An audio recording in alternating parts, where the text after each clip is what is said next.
Welcome back, welcome back, welcome back. In this week's episode, we discuss rule number 8 from Dr. Jordan B. Peterson's book, 12 Rules for Life.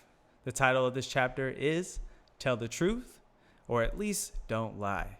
Make sure you subscribe to the channel, leave us a like, drop a comment below. We love the feedback, and follow us on all our social media platforms. All the information will be in the description down below. Enjoy. You have to search for a new set of rules. Bread is of little use to the man who has betrayed his soul.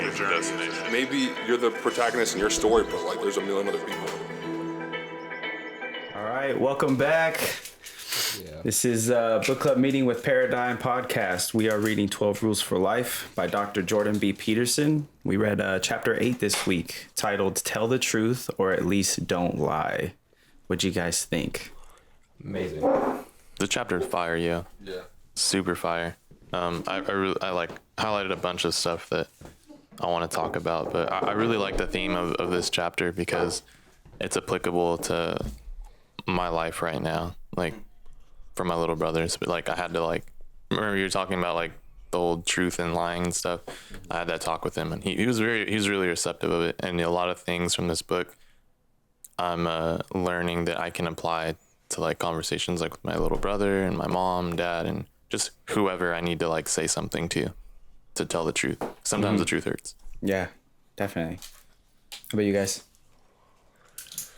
I like how he defined telling the truth to like what it can lead to when you lie, like little lies, and that have smaller lies, that it has smaller lies, and that's the smallest lie is the inevitable like big lie. And it transforms people into like this delusion of like them lying to themselves. And if you just told the truth, life would be a lot more easier. So I do like that perspective of the chapter and how he compares sacrifice to from the last chapter throughout parts of this chapter.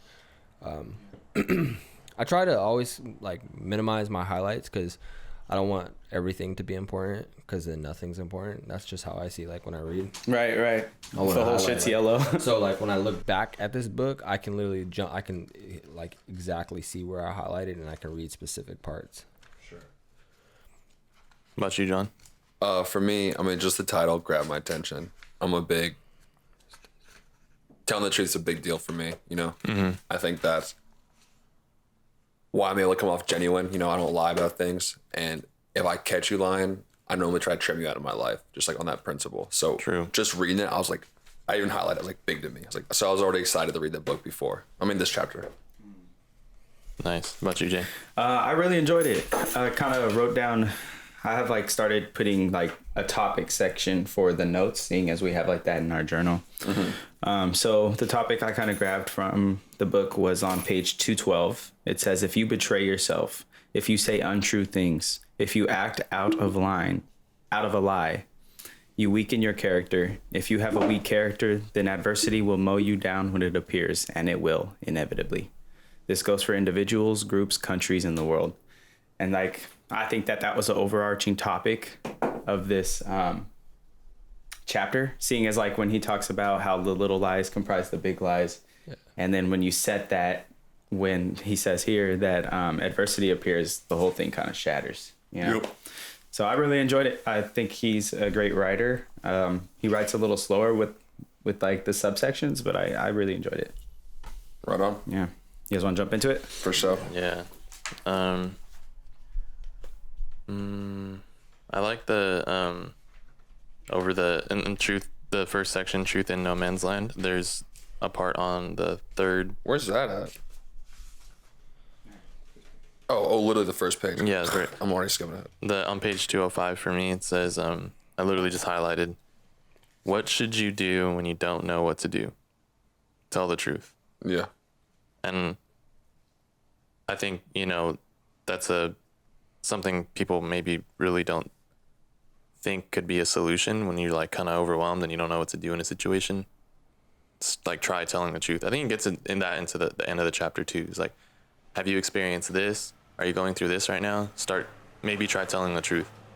And that kind of like leads for a better life. I feel like, when when we all defined happiness on the first like episode or so, we were like, what's your definition of happiness? And the one that I like was when you say what you think and what you do is in perfect alignment. I think telling the truth like is like what you say. What you say is in alignment. Maybe when you're saying something you don't want to say and it's like a lie or whatever, it's not the whole truth. It's like maybe you're not truly happy yet. It's like poison, dude. Yeah. I see it all the time with people, like in their lives, they lie whether they don't want socially something to be be known or whatever, and like the lies always bite them in the butt, you know. And like we talked about, it's always chasing another lie with another lie to cover up the original lie, and it's just like, dude, if you would just come out right from the beginning, all that frustration that you're feeling right now would have never happened, you know. I do like to like immediately after that. He talks about paranoid people, and it made me apply like the way he defines it or how they act. Just literally noticing traits around people who are around me or whatever. Can you put it on the table so we can actually keep track of it? He says, I had a client who was paranoid and dangerous. Working with paranoid people is challenging. They believe they have been targeted by mysterious conspiratorial forces working malevolently behind the scenes.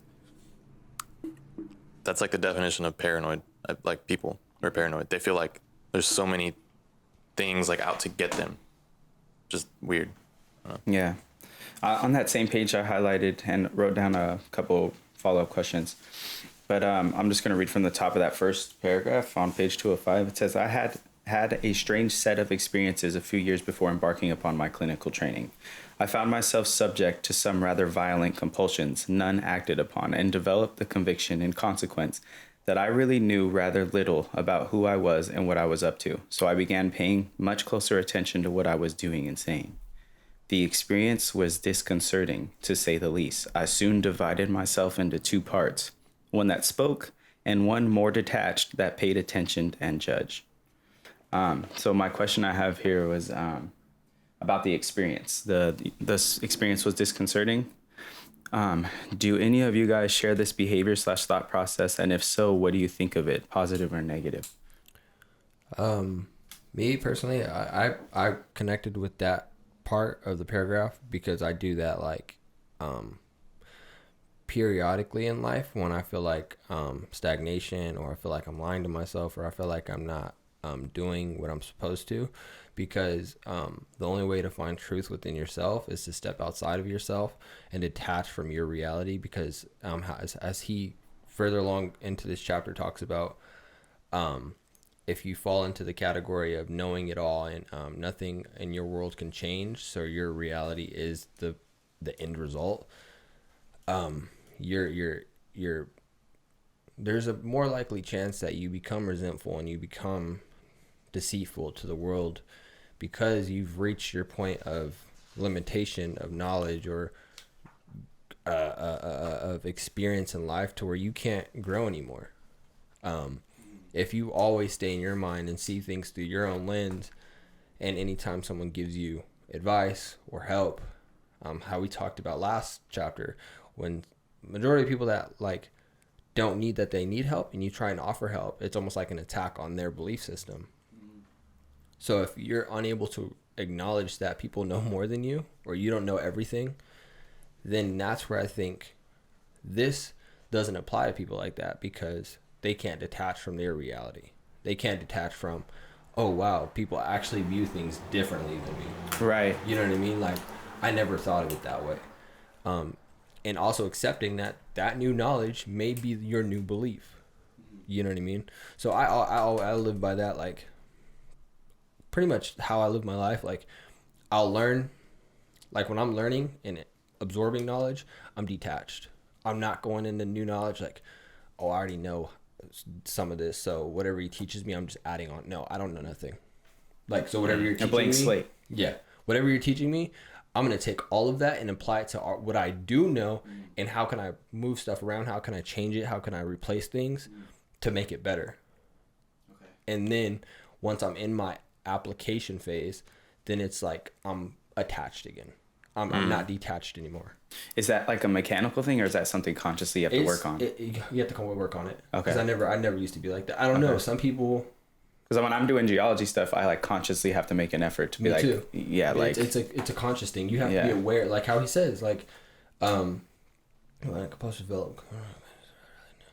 It says, I really knew rather little about who I was and what I was up to. That right there signifies like everybody thinks they know who they are. Everybody thinks their personality defines them. Does it really? Like, is that is that your final state in life? Like, is that who you are forever? Yeah. I don't think so. And that's where the saying "you can't teach an old dog new tricks" comes from. You know what I mean? A lot of these old dogs get fucking stuck in that mindset, and like, I know what I know, and for you to tell me that something different is just, I'm not even gonna register it. Yeah, I'll hear you, but I ain't gonna listen. That's why I firmly believe like the only way you feel old or you are old, it's not age. It's not how long you've been on this planet. It's the willingness to start to keep learning new things. Once you stop learning new things, then you're old because you don't know anything else besides what you know right now, and you don't want to take the step outside. So you'd view it as a positive? Yeah, absolutely. Okay. I view that statement as a positive. How about you guys? And then I have a follow-up question. I highlighted right under that. I was like, I started the practice of only saying things that the internal voice would not object to. So, that's fire. And it like follows right after what you just said. So, what was the original question, by the way? So I don't know exactly. Do you guys share this same behavior / thought process? And if so, what do you think of it, positive or negative? And the thought process is, I soon divided myself into two parts, one that spoke and one more detached, that paid attention and judged. To be honest, no, I don't do that. I feel like, I think I'm kind of like a compulsive person a little bit. I kind of like things come out of my mouth immediately after, like I have urges, I go do it. I just feel like I follow. I don't do something that like I would feel bad about. Everything I try to do is trying to be like, that's the right thing to do. I try not to think about things too much. So they're almost they're in concert. They're like, as long, yeah, exactly. Okay. If I do something bad, then all of a sudden I start detaching myself, being like, why would you do something like that? What's wrong with you? I see you do that. Yeah. Even when we go out and stuff, you're like, the next day, you're like, oh shit, shouldn't have done that. It's usually the next day. But yeah, I mean, I think this is concerning more like sober thought too. So yeah, but that's interesting. I think I like always am thinking about that like constantly. It's kind of like a curse. I feel like, like of the overthinking mind, like that maybe might play into that too. Because I think I wear a lot of hats, not trying to put on a persona, but like, back to the 7 Habits when we read that book. What was it? Persona, and then what was the other one? Ego. Person ethic or something. Persona. Personality versus ethic. Ethical. Behavioral ethics. Yeah, something like that. I think I kind of like am a lot of different versions of David sometimes, and sometimes, actually most of the time, when I go to bed, I always have this like thought, like, okay, like I detach myself and I'm thinking about my actions and how I think, and like, is this, angry David thinking? Is this sad David thinking? Is this, party David's motives, or serious? Like, just, I'm always like analyzing things, and I think it's a little bit annoying sometimes, but I think in order to make good judgments, regardless, you have to like detach yourself from like certain things, like knowing when to activate that like split and knowing when to be compulsive, because I feel like compulsive and actions, executive acts, like just making it happen, I think that's very healthy too. Not just being like sideline kind of confused on like, oh fuck, is this the right thing to do? Is this who am I, or whatever, you know what I mean? So. Yeah, I'd agree. I'd say it would be healthy, like if your habits are healthy, your mindset is in a healthy spot, and like your judgment's good. Like if you can be compulsive, then if that's all in line, then the chances of making a bad choice are slim. And like the word compulsive might be like a bad choice of words or whatever, but it's just like, yeah, exactly. I think I think you make actions very quickly. Like you've learned to do that. It's like in your nature. It's like if you see something, it's like, all right, we're doing this. Don't even spend time really thinking about it too much. Like you just need to do it. Yeah. Definitely. Yeah, I would view it as a positive thing too. I think it's healthy to kind of step outside yourself and analyze, like, I'm thinking this way and I've been taught this way. And reanalyzing your maps, coming back to 7 habits, is like, I think it's healthy to reanalyze your maps and kind of even take 6 months and do comparison, you know? Yeah. But move on topics, or I just have a quick I just want to follow-up. have the timer rolling so we can see it. 'Cause like, Okay. if we can't see it, then what's the point, you know? I got you. So what is something you pay attention to and judge about yourself if you're willing to share? Like, talking about that duality. Repeat the question one more time for me. What is something you pay attention to and judge about yourself if you are willing to share? Referring to that last quote, how he has this duality of... Yeah. I would just say responsibility, and I think holding myself to a high standard of accountability. That's kind of what I focus like heavy on. Is like, I don't ever want to like tell someone to do something if I'm not leading by example. If I can't show you that I've done it before, then I don't want to tell you that I've done it at all. You know what I mean? An example would be just trial and error with trading.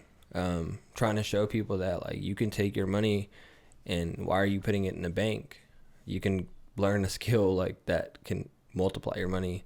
If it's 1% a day, if it's 0.5% a day, if it's even more than 2% a day, that's better than what the banks are offering. If you have $100, if you can make $2 a day, you're beating the bank. Right.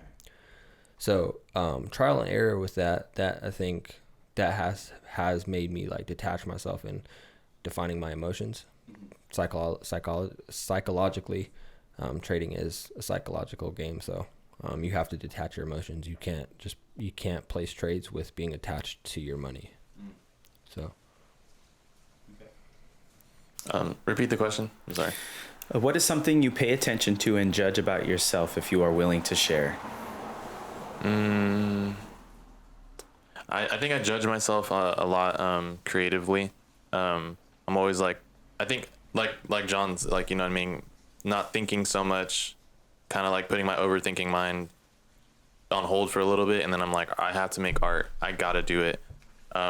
Don't really just act first and then think about it. I think I challenge myself in that way, and I'm very critical of myself and how creative I can be, and also time wise, if I can get something done.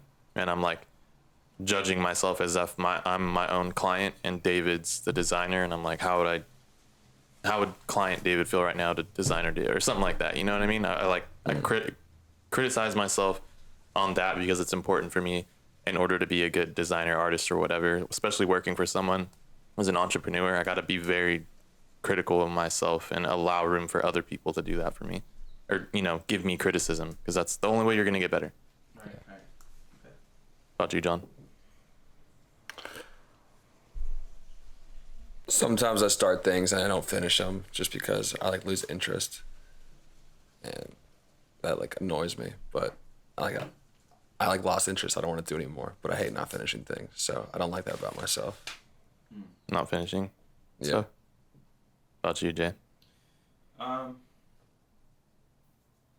think it's more of like a physical thing, not like mental. But like, you know, I've never, at least starting this gym is like the first time in a while that I've been like, oh yeah, I kind of liking the way I look, you know? Mm-hmm.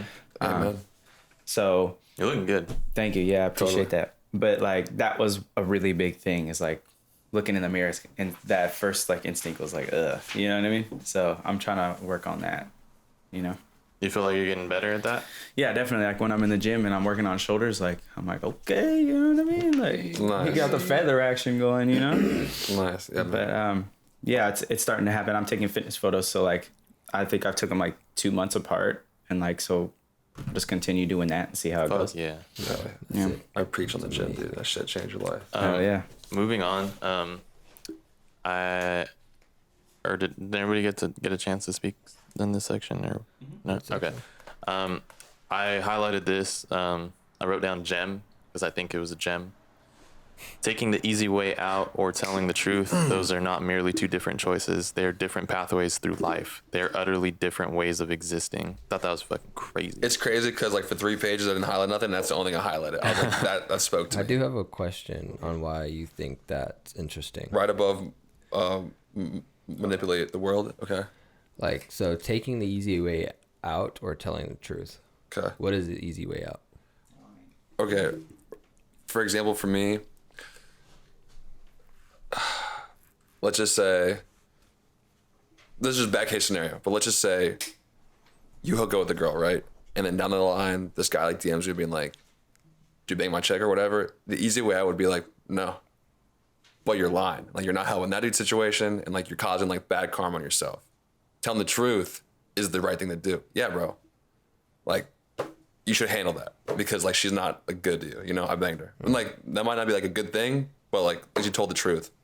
But if you lied, if you would have lied, like you would have just been continuing being like paranoid, being like, what's up? What's going on? You know? Yeah. So not always. Makes sense. This chapter made me think about my past relationship too, like a lot, and like lies and how crazy it affected me. Shit was wild, yo. And it's kind of like that scenario too. Like, it was a big lie, you know what I mean? Like getting cheated on or whatever. But that I made, like the way our lives were intertwining and how this person was acting because of this lie, and like it was a completely different way of life versus like if someone had been straight up and I would have known the truth, it just would have been different. You know, I'm thankful for it. I'm thankful for what I went through, but it's interesting watching other people kind of like shooting themselves in the foot because of a lie, and they're suffering. Like it's just on their mind 24/7. And if it's years prolonged, it's like you're a completely different person because you had this on your conscience and it's eating away at you, and you are paranoid, and it's like you could have went one way and it probably wouldn't have been that bad. Exactly. You know? Crazy. So I think your question was what do you think the easy way out is, right? Yeah. What do you think? Is lying? No. I believe the easy way out, he, like the way he asserts that statement to me feels like you can make an argument that an easy way out is somewhat telling the truth too, because like you told the truth to her boyfriend. To me, that would be an easier way out because it's almost like when you tell a lie, then the final result or the resolution gets pushed back further. Well, yeah, but normally when people lie, they're not looking at like long term. All they see is like what's less friction right now. Yeah, the short term. Yeah. And so I think of it like when you tell the truth, it is short term. It's easy. It's fast. But the lie lingers. It goes long forever. Right. Because you have to keep lying and you have to stack lies on top of that lie. And if somebody else, and then if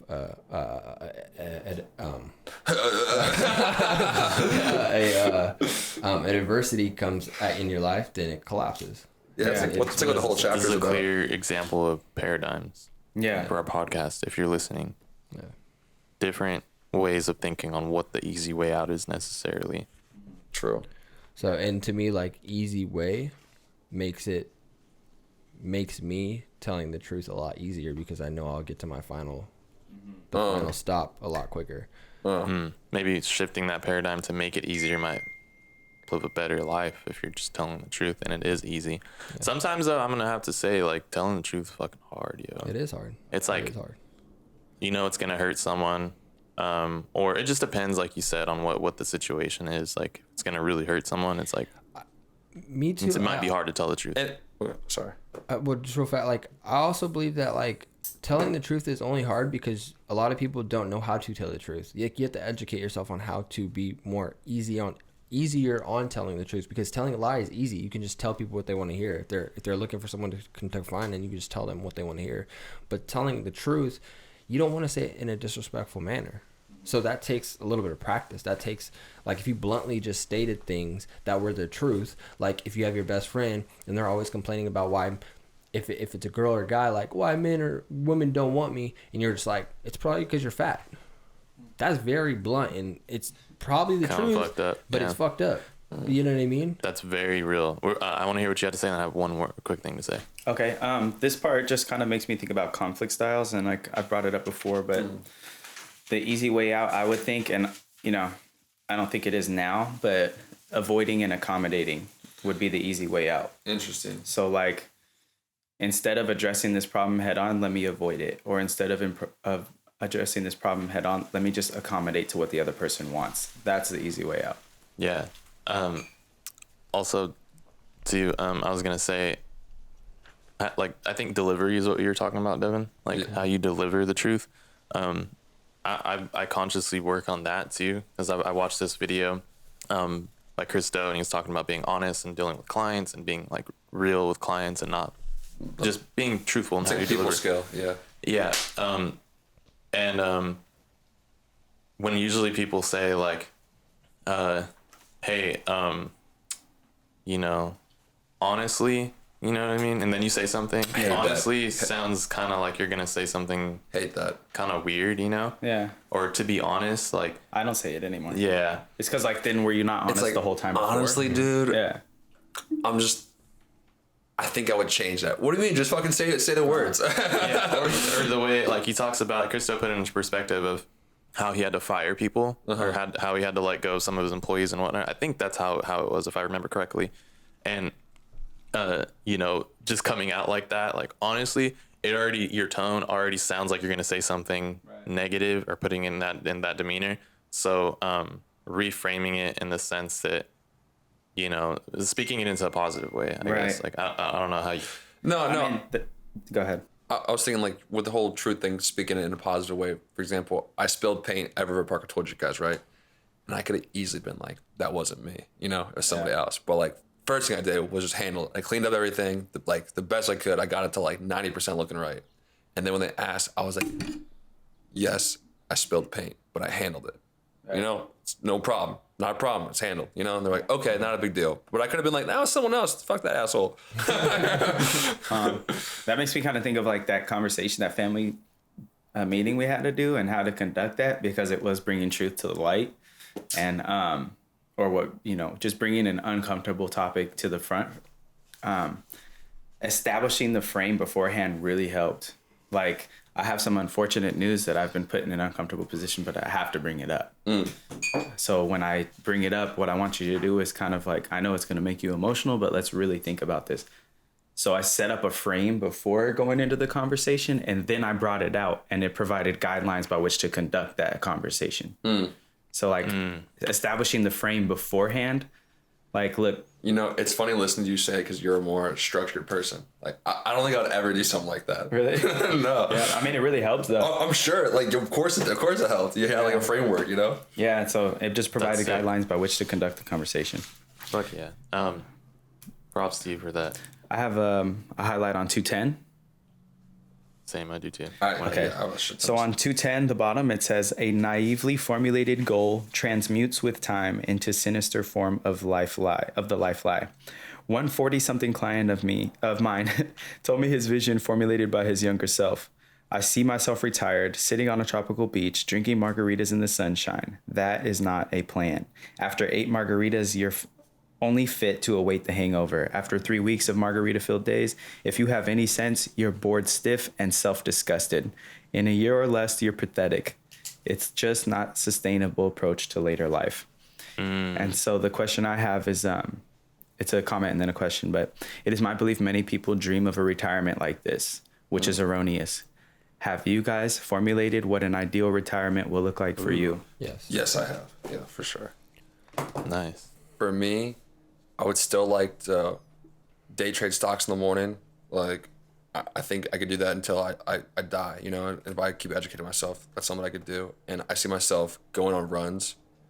Hopefully I have a pool, I can swim, going to the dog park with my dog. I think like physical fitness is like what I want to do for like life. Maybe go hiking and stuff, but I see myself the daily basis, still work, wake up, go for a run, enjoy my day, Okay. Yeah. Retirement for me it doesn't revolve around myself in a sense. It's more of like how many people that I can retire with me. So my retirement looks something like I work to provide for others because I'm already retired, in the sense that I make enough money to provide for other people, not just myself. Because retirement, I think this whole society norm of retirement is like backwards, and thinking that like once you have enough money in your pension or whatever, that's retirement to survive off of. But we all know that, or we should know that pensions and 401ks usually don't last you until you die. But my vision is retire, family, friends, have people work for me, always staying up to date with new technology, new innovation, being able to be a funnel of cash through myself, like being my own bank, and then also like operating land, property, the essence of like survival, learning how to grow, like have a farm, learning how to have your own crops, your own animals. That'd be cool. Things like that. That'd be cool. That'd be sick as well. Right? Have your own ranch. Yeah. That'd be so cool. Just really just thinking about primal, instinctive like nature, like why we're here. You know what I mean? Like I think when we're young, we want to live and have fun and what's trendy, what's everybody doing, like how like.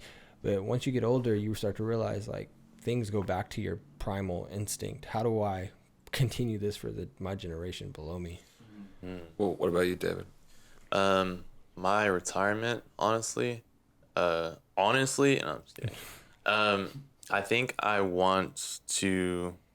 Oh, I know. I picture myself having There you go. a creative studio, and my work per se isn't like just like regular work. I want to be able to make stuff, run my own creative studio, and I'm seeing all of my students or people that are a part of the community that I want to build can be as creative as possible, professional at the same time, and kind of like want to pass that on as a generation too, like for Daniel or, you know, my family, like granted that everybody's still around because I want that to happen. But I think an end goal for me as far as being retired would see my work working for itself, whether it's like a creative studio, some sort of business, sparking creativity in others. And it's just like a big wave of stuff happening. And if I get a cool house as a byproduct of that, car, whatever, get to live by the beach and be able to do this, I want to know that that's happening. I don't necessarily want to make it and like just be partying all the time and watching like everybody else kind of just doing the same thing. Like I definitely want room for partying. Like when I see heaven, like, bro, we're chilling. Like that's what my heaven looks like. I want it's like, it's not a party per se, but it's like we're having fun and we're enjoying life, enjoying heaven. I want that enjoyment, knowing that it was earned and that it's changing people's lives. That's what I want my like retirement life to look like. Nice. You know, living That's on. a good one. For myself, I kind of like, it took some honest thinking because this is kind of what pushed me into grad school, is because like when I get to that age, I kind of see myself teaching. You know what I mean? Like I'm passionate about geology. And so like teaching the next wave of geologists and like inspiring them. Cause I've already, met a couple people at Fresno City when I had to go back and take a couple classes, and they're like, what's geology like? This is what it is. Woo, woo, woo, woo, woo. And they're like, oh, I want to do that. And then so like now they're in the program at State. And so like in seeing that click go on of just that spark of interest and like passion flick on for people, it was really like, I know. It's an awesome feeling. And so being like a dope teacher, but at that point I'm like, I'll just get a TA to do all the grading and crap. You know what I'm saying? So I could just kind of chill and be like the inspirational thing, you know? Followed by like having a fat fucking library, bro. I want to have like, I don't know if you guys have seen my shelves already. I've got like 2 massive shelves just full of books. Like I want a wall of books that have been read, you know? So those are my things. And like, I would like to still read an hour a day. I like that. Yeah. It's funny listening to everyone's like, you know, what they think about it. It's interesting. I just want you guys, you don't even have to answer right now. I just want for us to just think about it internally. What are you currently aiming at might not be worth aiming. Might not be worth attaining. Just as what you are currently doing might be an error. This is at 210. I just feel like sometimes we get caught up in what we're doing because we like, maybe our past selves wanted something and like we're working for it just because. It's like, it's always good. I guess like we talked about earlier, to detach and be like, what am I actually working for? What am I actually aiming for? Is it valuable? Is it worth my time? Or like has things changed and I've learned that like maybe this is not what I want to do. Yeah. That's Apply very, that to your situation right now. Right. Right now, yeah. Just like, I think sometimes we get caught up in like the now, you know? And it's like maybe John wanted something when he was 18. I've been working for it for whatever long time. It's like, maybe you don't want that shit no more, dude. You know what I'm saying? Like, you learn different things, you grow. Yeah, definitely. I mean, it's good to kind of sit back, detach, and be like, is this really what I want to do? Like, yeah. Yeah. Sometimes we get lost. It sounds important. Sometimes we get lost in the journey because of something. Like, I think he says it earlier, I think last chapter, you know, some girls, she wants to retire at this age, and it's a fucking goal she created when she was like 16. Right. It's like, what the fuck do you know when you're 16? 16. Yeah. Right. Oh my gosh. We Real quick, still one have like last thing. another 30 minutes. I think I told you guys about it, but like just something that going off of that too, because I think it is important to realize those things. Sadie's dad, Sadie told me that he had worked a long time, and his dream and goal was like to build this like beautiful house in Arkansas on a lake, right? Lexi's telling me. And he was like super. That was like, I guess you could say a part of his retirement or whatever. Just like his dream was to build this house. Yes. He built the house, and Sadie told me like the first night he spent the night in the house, like after building this amazing house on a lake, that he woke up and told Sadie like waking up in that house was no different from waking up in the single apartment he had when it was very, very very things were tight. It wasn't fulfilled, you know? It was. It's the end goal, but it's like, what are you actually trying to attain? Right. You know, because I don't want to. Yeah. Yeah, you know, no different. It revolves back to like remembering that the journey is the best part. Journey is the destination. Like you're fighting for a destination, but when you get to that destination, you're gonna be on another journey to something else. Right. So just be on a journey and never arrive. Just never arrive. Yeah. Just keep going. And that's why, and it goes back to like knowledge and how much you're willing to accept different truths from the world. Is your truth one destination, and then you end up like, I'm not fulfilled. I'm not like, how do I change? Like, or you're a person that's like, oh, I hear here, due to all these people telling me like different knowledge, and I'm consuming, and I'm just running with what I believe the truth is. And if it gets changed or altered, I'll run with that. Yeah. You know what I mean? Jim, I think I wrote down, detach yourself in a healthy way from your fantasy goals, quote unquote. What are you actually trying to attain? I wrote that under John, because that's a good one. I do have a question on 223. It says 223. Yeah. I kind of skipped that a little bit. Yeah, we're going to go back because I got some shit I want to talk about. The act of seeing is particularly important when it challenges what we know and rely on, upsetting and destabilizing us. It is the act of seeing that informs the individual and updates the state. It was for this reason that Nietzsche said that a man's worth was determined by how much truth he could tolerate. You are by no means only what you already know. You are also that which you could know, if you only would. Thus, you should never sacrifice what you could be for what you are. So my question to you guys is, as far as you got in life, standing here right now, do you believe the truth that you believe or have been told has led you to this point? Or have you somehow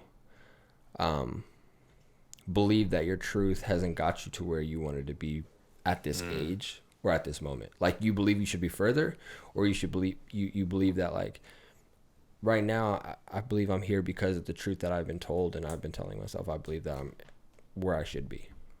Does that make sense in the present moment? To me, to answer that question, I think I am a product of like what the truth that I've been told too. Similarly, I also think I could be a lot more like from right now, like just knowing that I am what I could be too. If you could choose one, which one would you lean more into?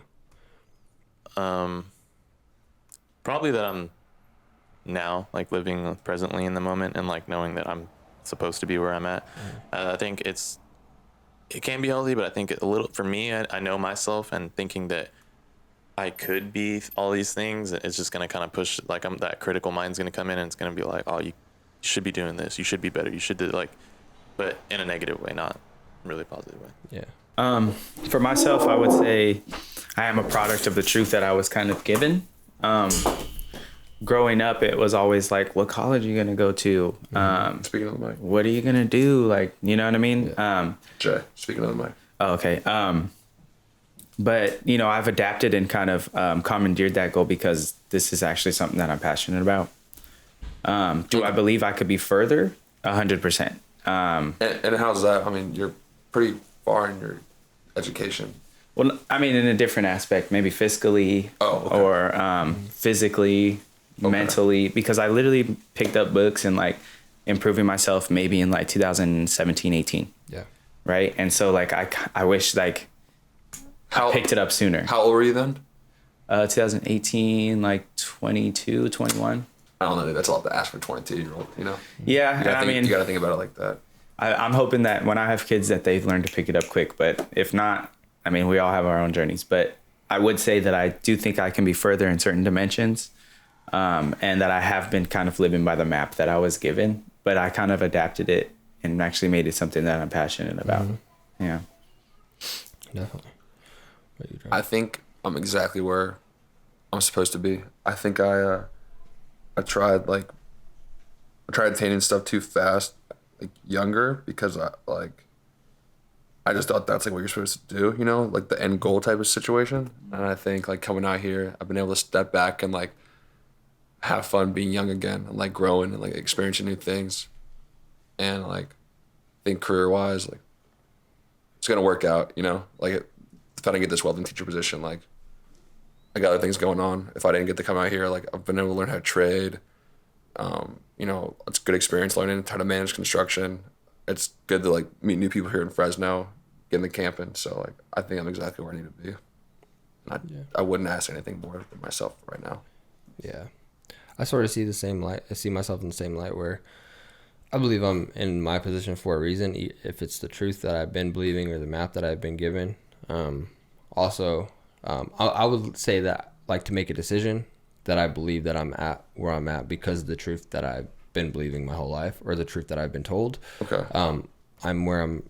That I believe I lean more to that than saying like I could possibly be further if I started at it, like maybe I started self-development at a younger age, like 18, 19, and didn't party so much when I was 18 or 19. But again, that's hard to. Right. I think that's like a lot to ask. When I was 18, I was dummy. You know what I'm saying? Yeah, and I believe that it's possible because you look at people that are further ahead at that age. To me, it's almost like intelligence and how much you're equipped to deal with responsibility. And at 18, 19, I wasn't responsible at all. Like, I didn't give a fuck about anything. Right. And I think the underlying thing is responsibility and how much you care about if you're able to comprehend that. I was not able to comprehend the responsibility on the consequences of my actions. If it wasn't bad or good, it was just more of like me just having fun. But there was no benefit to me having fun. See, yeah. You know what I mean? I think I've always been responsible. It's just like, you know, so. Yeah, I believe I was always responsible, but in the sense of like looking towards my future and developing myself to be the person that I want to be, and staying on that path. But sure. Yeah. I highlighted this, just 212. Someone else want to talk about it later too, but I just highlighted this. If you will not reveal yourself to others, you cannot reveal yourself to yourself. I think that's I approach that just like talking to people out in public and stuff. You know, I think that's like one of my stronger suits that I'm able to, is because like it almost doesn't matter the situation. Like, I'm just still gonna be John, and like I like people watching too, and I can tell when like people are uncomfortable in social aspects. I think to myself, you're not comfortable with yourself. That's like why you're not comfortable right now. You know what I'm saying? Because if you're comfortable with yourself, why wouldn't you be out having a good time? You know what I'm saying? I would kind of like argue that if you reveal yourself to others, you can't reveal yourself to. It's not necessarily that, like, you got to remember people have different funds and different sides. So people going out and sitting down and just having small talk with like maybe 2 people is the same amount of fun as someone going to hang out with 20 people and like it's a larger crowd and you can jump back and forth. They're having the same amount of fun. True. And so understanding that people view fun or things differently, but on the side of like the anxiety, I'm glad you said that though. Yeah. The side of like anxiety things, that's like a personal. You got to develop. You have to kind of be truthful to yourself and kind of fix that within yourself. Mm-hmm. So that's I think that's a problem, because then it hinders your life a little bit. Even with the 2 people scenario, it's like they're still able to have a good conversation up because like they're being themselves. They're like enjoying each other's company. It's not like they're like sitting in a corner being like, I don't want to be here. You know, like even last night, like, you know, you and Claire carved out a little table. You guys were just chit chatting. You know what I'm saying? Like that. Like you were having just as much fun, like just hanging out, than like me dancing. I don't know. You know what I'm saying? Yeah. It's like you said, everyone's got their own perception of what a good time is. But you guys are able to be comfortable with each other. So that's what's fun about it. Yeah, definitely. I'm on page 215. I highlighted on the bottom of the second paragraph. You said 219? 215. Lies warp the structure of being. Untruth corrupts the soul and the state alike, and one form of corruption feeds the other. And so the question I have here is, let's take a second to think, are there any lies we believe that may be warping our structure of being?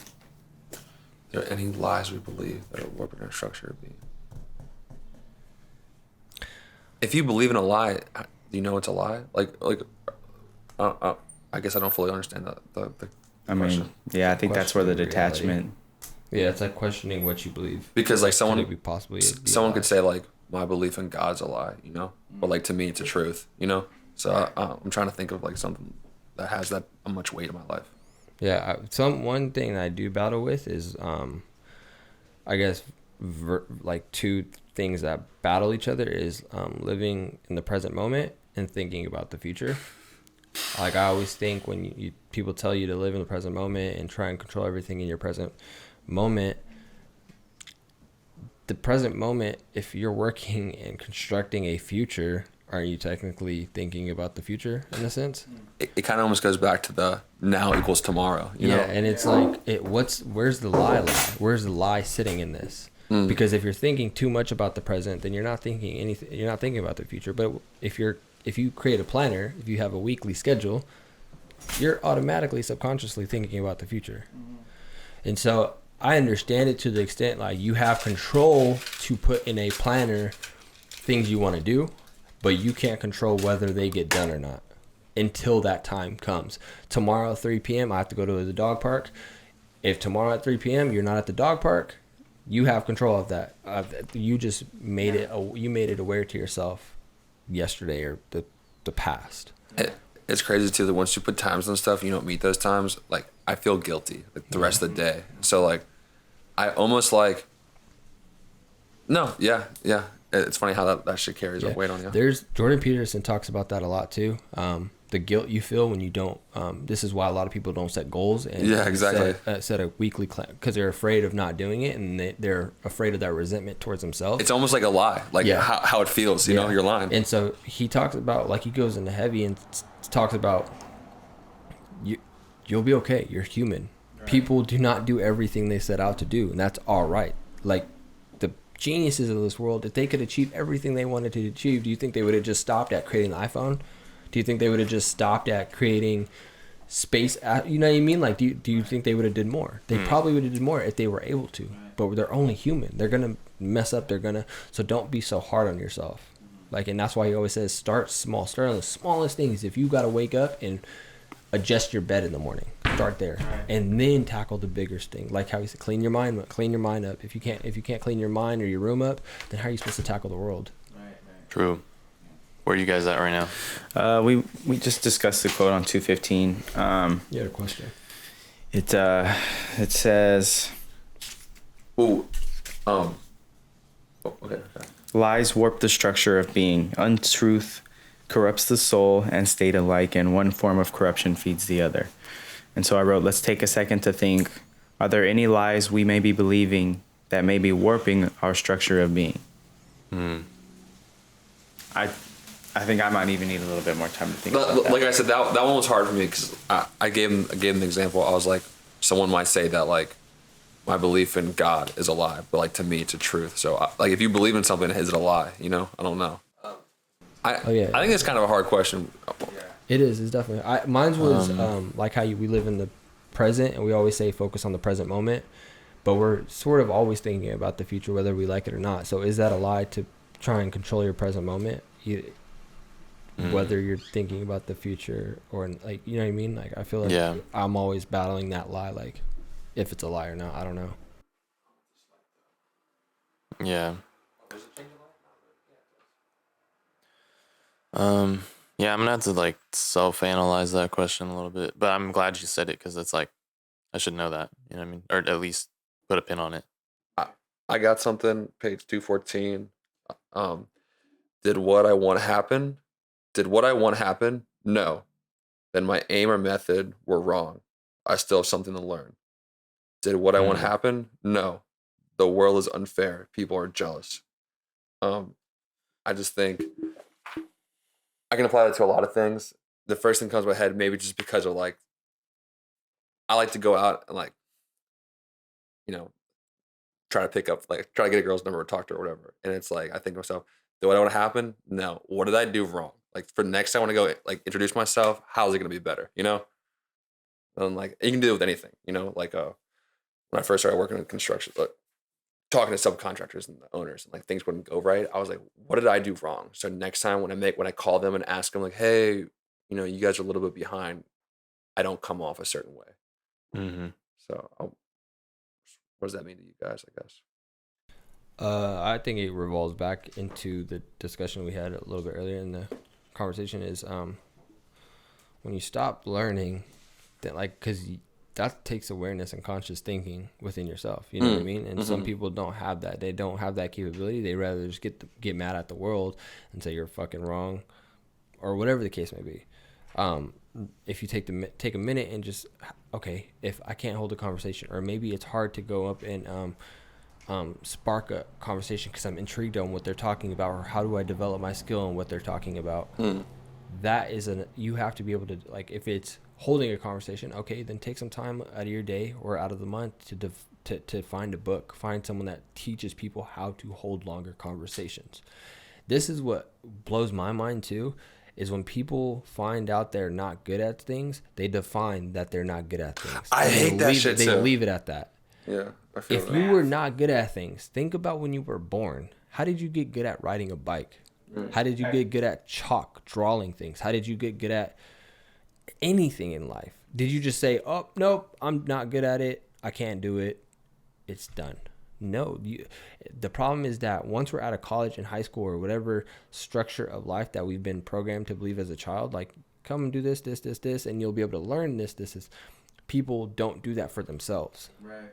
You don't take if you want to get better at sculpting cups, you're not going to just naturally be good at sculpting cups. You have to go to courses. You have to learn. You have to take the time to develop it. If you want to get better at fucking building whiteboards or anything, it makes me think of math. And when I was tutoring math, people would come into me and just like, I'm not good at math. I'm going to tell you right now, you're not bad at math. You're doing something wrong. All right? You're just doing something wrong. One thing that's cool about math is like the numbers don't lie. Like there's literally a formula for everything. You just got to keep be consistent. What's interesting about calculus too is like there's 100 different ways to get to this one answer, but like do one. Yeah. You know what I mean? Just choose one and do it. And like, yes, it's hard, but you're not bad at it. Either you're not going at it hard enough or you're going at it the wrong angle. You're not bad at math. You know what I mean? Definitely. I have something. Okay. We can move to 224-ish area. Is that? Yeah, that's on fine. Point? Sure. Real Real quick, on 221, I just wrote lies equal downward spiral. That's all I want to say. That's true. Thinking about that spiral from 7 Habits. Yeah. That's an easy way to get thrown into that downward spiral. Yeah. 224, I highlighted status you can lose. You carry character with you wherever you go, and it allows you to prevail against adversity. I like that. And the rest of that paragraph too was pretty fire. And it's so sick knowing, or like he's the way he describes that paragraph is super fire. And it's what we learned basically in 7 Habits too is like characters always gonna be there as long as you have your own principles. That's like it's really good because you're what did he defined it as? You were a council of your own. You're part of a council of your own regiment, right? You're on your own council. I don't remember that, to be honest. Yeah, like or you're a disciple of your own council. That's the one. That sounds familiar. Yeah. Thinking about like, Jesus' disciples. Being a disciple. You're a disciple of your own regiment. I like that, and that made me think about that when I read that you carry character with you wherever you go. And status is something you can achieve, but you can also lose that. Character is like kind of just always chilling there. I like that a lot too, just because you can almost feel it. You know, sometimes like when we go out to Standard or Vixens, like everyone wants status out there, and I can feel that everything's so fake. You know. Yeah. But like sometimes we're out in the more tower area, and like I can just feel the person's like character, and like I just like resonate with that. You know, it's like you can feel that fucking like I like what you said. Characters more identifiable. Yeah, you can like feel it, the way they talk, the way they carry themselves, the way they treat the people around them. You know. But you can't really get someone's sense of character going to like somewhere like Vixen. Yeah, because all they care about is their status. Like it's I'm wearing this shirt, it's Gucci. This watch is this. My shoes are this. I can like feel it, and it feels fake to me. Yeah, I know the bar owners. I'm up here. Yeah, you guys got to sit down there. Yeah. Yeah. Facts. I do have two. If you guys have anything else too, like yeah. But so I mentioned earlier, a man's worth was determined by how much truth he can tolerate. And what page are you on? 223. Okay. And then also, me and Claire were discussing this too, talking about can't specifically remember what we were talking about, but sure. I gave her this. I said, if you pay attention to what you do and say, you can learn to feel a state of internal division and weakness when you are misbehaving and misspeaking. It's an embodied sensation, not a thought. I think that right there is what I'm going to start defining. So when you have a thought, I think of thoughts as like a street, and cars, they're just going. You can't stop them. They just go. If you decide to stop a thought, then that thought turns into an embodied sensation where you feel. Have you guys ever had a thought to where you feel good or something, you feel bad in the morning or whatever the case may be? You had a thought and it changes your mood and you feel better, or you feel worse. It's almost like you're getting that. So that embodied sensation is almost like that next, the half step right before action. You know what I mean?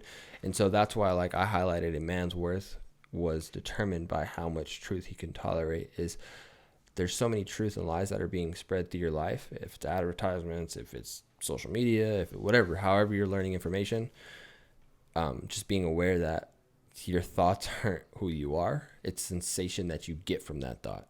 It's what that thought triggers in your mind and your heart that leads to an action, that leads you to. So you're defined by your actions. This helped me define where, because a thought doesn't necessarily make you act. I think that reminds me. You have a feeling first. That reminds me of the last chapter where he talks about like your beliefs, like you're an avatar to your beliefs, and like what you have in here is like you're physically representing it. So like you can turn that off and on, you know. Yeah. Like, you don't have to believe in something, and you can stop being that belief's avatar, you know. Like, yeah. It just, I guess it's more of like it helped me define what that middle ground is between a thought and an action. I remember we struggled kind of with that question too, like, or we all didn't really have like a specific answer to like, if we're not our thoughts, then what are we? And I think we concluded like it's like your actions, right? yeah, dude. Your decisions moving forward and how you move, knowing with what you know and dealing with what you're dealing with. You're defined by your actions. Actions speak louder than words. People say shit all the time, but like, what are you actually doing? Where's your fruit? I really like 225. Okay. The paragraph at the bottom of 224 leads into 225. Yes. In that matter, you know, there are no atheists. There are only people who know and don't know what God they serve. I just like that. I like that sentence. Like, what are you serving? What God are you serving? I know there's people that claim they're atheists or whatever. But you're serving somebody. Yeah, you're serving yourself something. or something. Yeah, it's. I like that. You know, it's just could a be concept. a car, could be a house. I could talk to some atheists and they'd be like, Joe Biden's my God. You know? It's like, Joe Biden. Good luck with that. If you guys, I kind of want to end it off with this. If you guys have anything else you guys want to Give me one. No, to be honest, I got nothing left. I do have a question for you guys, and I didn't understand this, so I wanted to run it by you guys.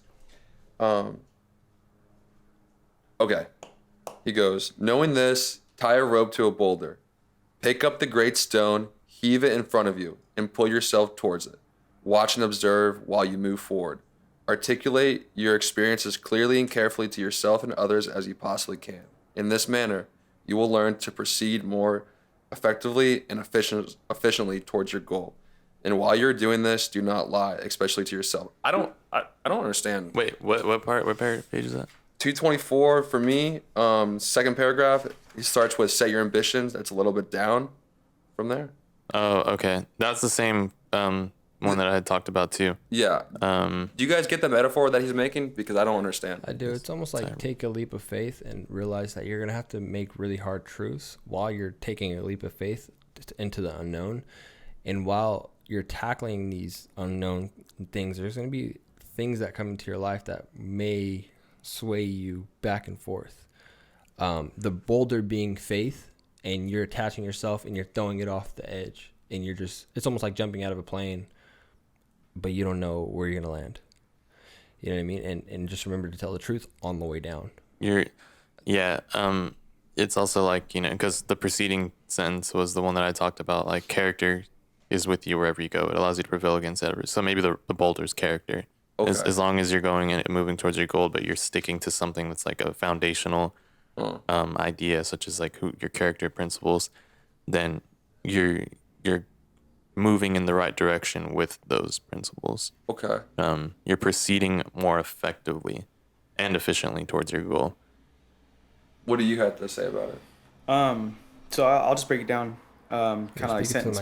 I'll break it down kind of sentence by sentence. It says, knowing this, tie a rope to a boulder. So the way I see that is tie yourself to a goal, right? And a boulder isn't just some rock you could pick up and throw. Right. Like this is a heavy fucking rock. Okay. Right? This is a big ass rock. Choose a grandiose goal. Tie yourself to it. Pick it up. That alone is a massive thing. Right. You're embracing this boulder. This is my goal. Okay. Right? And throw it in front of you. Right? So now this is in your vision. And that rope, you're using it to pull yourself up, right? Yes. So pick up that great stone and heave it in front of you and pull yourself toward it. So you're always working towards this goal. Watch and observe while you move forward. When you move forward, things are going to change, right? Like people are going to view you differently. Your character's going to change. The way you view life's going to change. A litany and myriad of different things are going to change, and observe and remember those things. Articulate your experience as clearly and carefully to yourself and to others as you can. So I would say kind of like along the lines like Robert Kiyosaki, he had a big boulder. He threw it in front of him. He achieved it. And along the way now he's established his own thing where he's sharing that information with others. And I mean, not everybody's going to be receptive to it. I mean, and everybody's got different boulders, so they might not admire it to the same level. But I think it's our duty as we're on our way to our goal, the things that we learn to share with either the next generation or people that are genuinely interested. And in this manner, you will learn to proceed more effectively and efficiently towards your goal. And while you are doing this, do not lie, especially to yourself. And I mean, along the lines of like sharing with people along the way, they might teach you something that'll help you be more efficient and effective in getting to that boulder, you know? So that's kind of how I broke it down. Well, thank you guys. I like everyone's perspective on that. That was really good. You broke it down really well. That was good. Let's end it on that. Let's get the notes. You want to do the post-meeting questions after we cut? Because that'll be like probably another 15 minutes, and we're at 102. We can do it on just to... We'll just keep recording, and I mean, we can decide to keep it or not. Well, at least we have it. Wait, can I come in on this real quick? This is fire. Like I literally highlighted. I wrote this thing. This spoke to me too as a Christian. I don't know how I'm giggly right now. I'm sorry. Kind of, I think John too would appreciate like the end too. Like at the beginning of time, according to the Great Western tradition, the Word of God transformed chaos into being through the act of speech. It is axiomatic within that tradition. The man and woman alike are made in the image of that God. We also transform chaos into being through speech. We transform the manifold possibilities of the future into the actualities of past and present. Meaning like telling the truth is literally like a God-given like thing. And God transformed the world by speech.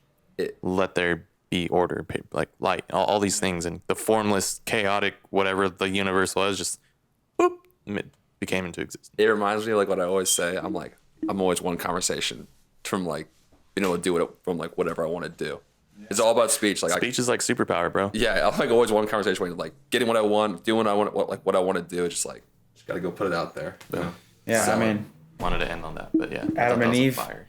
took a bite of the knowledge of good and evil. I forgot. And so like telling the truth is closest you can get to like doing a godlike thing, you know? I Yeah. would say. So All right, questions. Send them. you had something you wanted to finish on. Oh, it was just a quote. Yeah, like I think we've already tackled it multiple times throughout the chapter. Though it says your truth is something only you can tell, based as it is on the unique circumstances of your life. Apprehend your personal truth, communicate it carefully, and articulate in an articulate manner to yourself and others. So that's, I think it summarizes the whole chapter. And that, like, just if you're able to tell the truth and be effective and be at least very clear and concise with yourself, it makes it easier to tell others. It makes it easier to tell the truth to other people because it's easier to tell yourself, even if you're like overweight or you keep lying to yourself.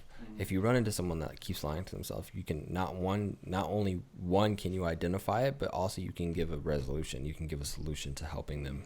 If they're open to it. But Yeah, like, if they're that goes absolutely. into like prescribing. You know? Absolutely. All right, everybody. Thank you so much for tuning in to Paradyme Podcast. That was rule number 8. Tell the truth or at least don't lie. Make sure you leave a like, subscribe to the channel, drop a comment down below. We love the feedback. And follow us on all our social media platforms. All the information will be down in the description box below. We hope you have a great rest of your day and a great rest of your week. See you next episode. Peace.